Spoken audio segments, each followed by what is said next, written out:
Hi all, welcome to my channel. This is Reshma. So I will be giving you the DevOps sessions. It will be a 90-day process, 90-day program. So where today will be the day one. Here I will be explaining the entire DevOps. If you follow all of my videos which will be releasing I will be releasing them for the next coming 90 days. You might get a good knowledge or an exposure on the DevOps side. If you are interested to learn DevOps, please you can go through my videos. So here DevOps Day-1. So today we will be discussing the introduction part, which is like what is a DevOps and what is an infrastructure and what is an automation, how to automate the infrastructure. So everything we are just getting the knowledge on the introduction part only for today. So in the coming sections we will be going in the practicals also. So please follow my videos for more information about the sessions. So here, so what is a DevOps? DevOps, as in the name itself, Dev means development and the Ops means operations. So both of uh, whatever the task which will be performing by the development and operations are clubbed together, and automating them through a pipeline is what a DevOps engineer will do.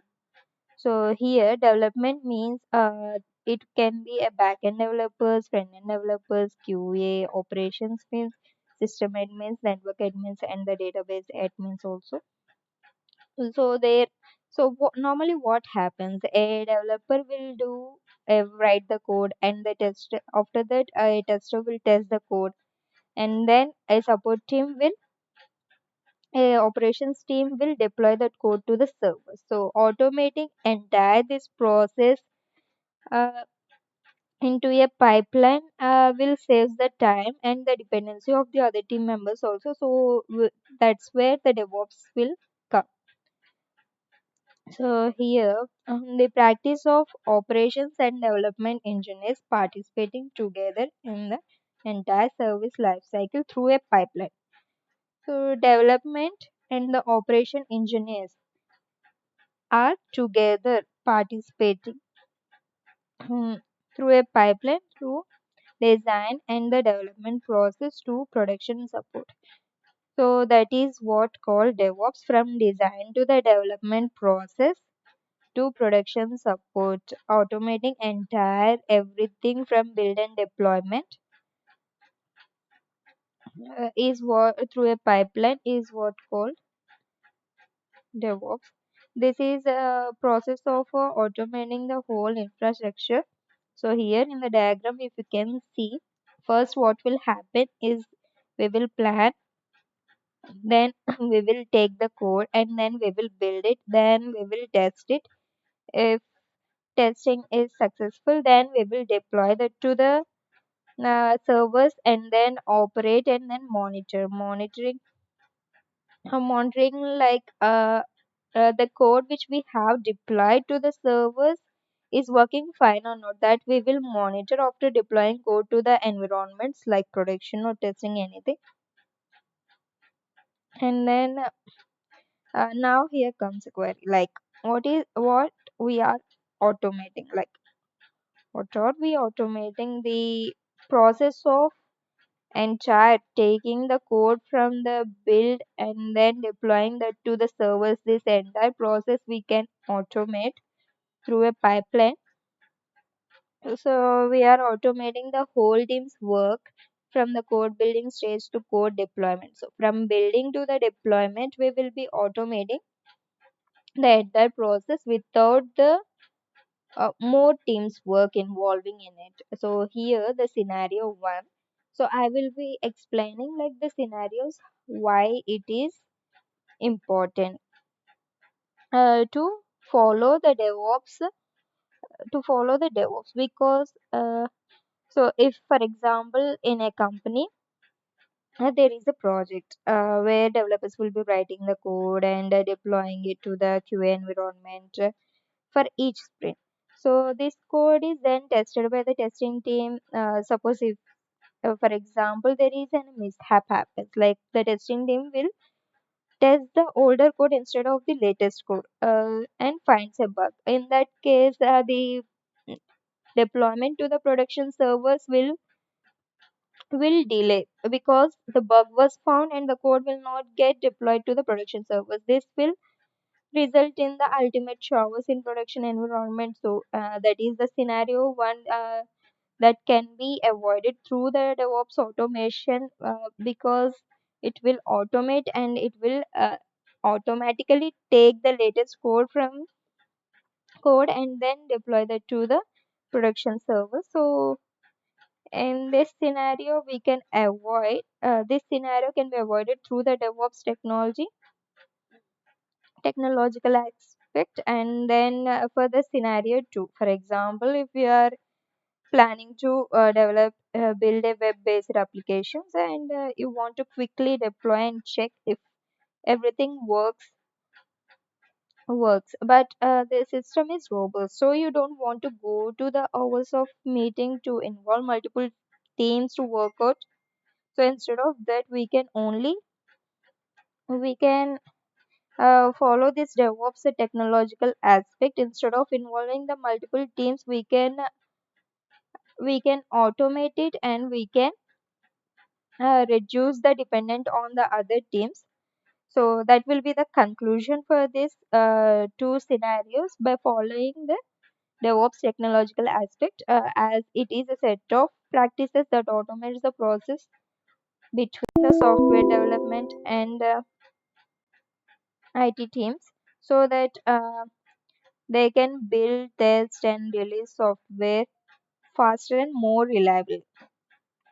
So the entire process from building, testing, and then releasing of the software to the production environments, all this can be done through the pipeline, and we can automate it using a pipeline by following the DevOps technological aspect.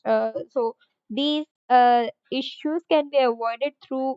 Here I have taken just two samples. There can be so many scenarios. So uh, at last, in the end, what we can say is DevOps technological aspect will reduce the dependency on the other teams and is more reliable. So that is what a DevOps introduction, why we need DevOps, and what is a DevOps.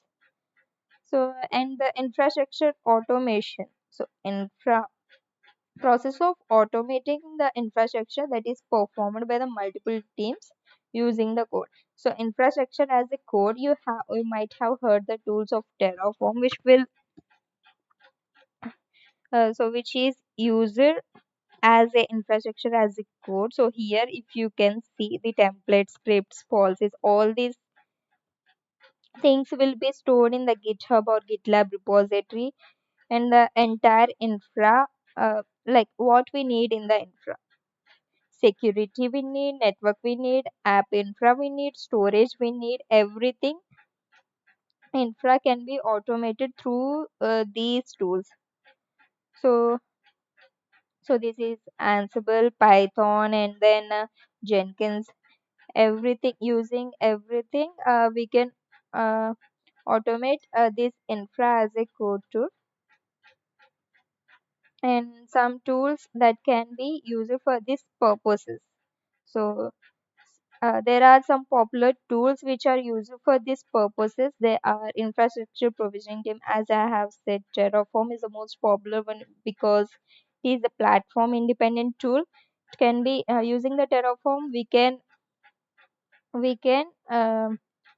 you Terraform can be used as an infrastructure as code for AWS also, Azure also. So that's why it is a platform independent, because in AWS we will be having the cloud formation also, which is a platform dependent. Only AWS servers, for example, servers, we can create only AWS servers through cloud formation. If we want to Azure, then we need to use some other service in the AWS Azure.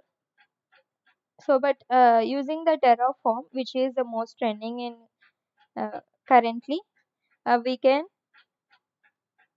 uh, provision infrastructure. So this is the popular tool Terraform, and next other tool is Pulumi, and the configuration management tool Ansible, Chef, Puppet, SaltStack, and Helm.